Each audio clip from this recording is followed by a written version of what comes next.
आप देख रहे हैं न्यूज़ 9 भारत, रखिए आपको सबसे आगे। नमस्कार, आप देख रहे हैं न्यूज़ 9 भारत। मैं हूं आपके साथ अंजलि। चलिए रुक करते हैं खबरों की ओर।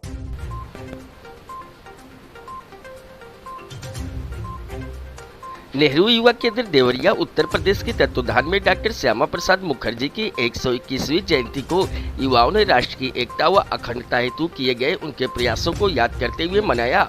उक्त अवसर पर नेहरू युवा केंद्र कार्यालय देवरिया पर डॉक्टर श्यामा प्रसाद मुखर्जी के व्यक्तित्व व कृतित्व पर आधारित विचार गोष्ठी एवं रक्तदान शिविर का आयोजन ब्लड बैंक जिला अस्पताल देवरिया में किया गया। कार्यक्रम में बतौर मुख्य अतिथि डॉक्टर अजीत नारायण मिश्र, प्रांतीय उपाध्यक्ष आरोग्य भारती ने डॉक्टर श्यामा प्रसाद मुखर्जी के जीवन वृत्त पर विस्तार पूर्वक प्रकाश डालते हुए कहा कि भारतवर्ष के लिए कलंक के समान 2 संविधान, 2 प्रधान व 2 निशान की व्यवस्था के विरुद्ध एक जोरदार लोकमत तैयार करके तत्कालीन सरकार द्वारा जम्मू कश्मीर राज्य हेतु बनाए गए विशेष प्रावधान के विरोध में यात्रा आरंभ की और इस दौरान उनकी दुखद मृत्यु भी हो गई थी। परंतु वर्तमान सरकार ने डॉक्टर श्यामा प्रसाद मुखर्जी के विचारों व कर्म सिद्धांतों को आत्मसात करते हुए उनके सपनों को सच किया और धारा 370 के तहत जम्मू कश्मीर राज्य को मिले ऐसे विशेष प्रावधानों को जो उस राज्य के सर्वांगीण विकास में बाधक रहा एवं भारतवर्ष का अभिन्न हिस्सा होते हुए भी विकास की मुख्य धारा से अलग रहा। आज हम सभी भारतवासी गौरवान्वित हैं कि भारत के अन्य राज्यों के भांति जम्मू कश्मीर राज्य में वहां के नागरिकों को अब जीवन के सभी क्षेत्रों में उन्नति के समान अवसर उपलब्ध हो गए हैं। यही नहीं, इस दौरान वहां पर सीमा पार से संचालित हो रही विभिन्न आतंकवादी गतिविधियों में भी कमी आई है, क्योंकि अब वहां के लोगों ने भारत के उत्कर्ष हेतु अपनी ऊर्जा को संयोजित कर संकल्प ले लिया है।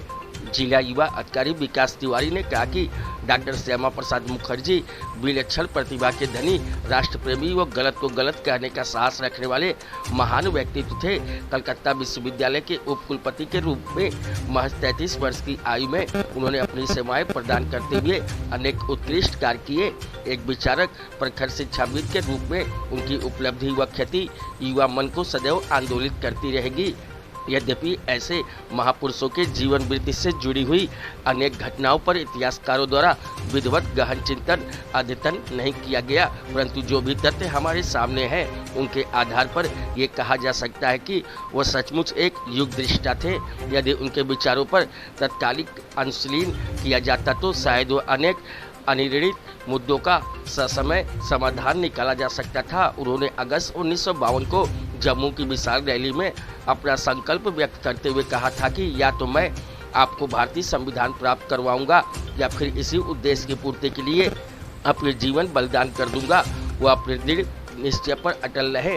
डॉक्टर मुखर्जी इस धारणा के प्रबल समर्थक थे कि सांस्कृतिक दृष्टि से सभी धर्म एक है, इसलिए धर्म के आधार पर विभाजन का उन्होंने विरोध किया।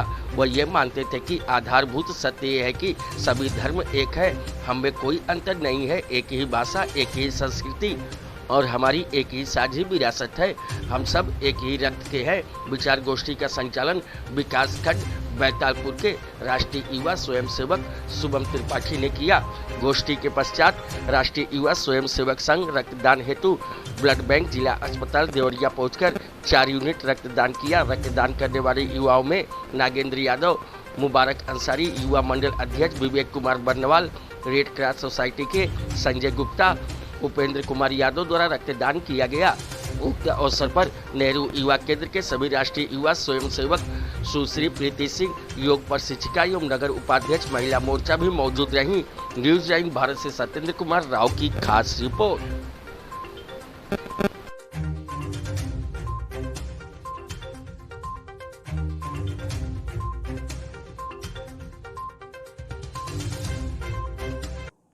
अभी के लिए फिलहाल इतना ही काफी। बने रहिए हमारे साथ। छोटी से बड़ी खबर जानने के लिए न्यूज़ 9 भारत पर अब चाहूंगी इजाजत। नमस्कार।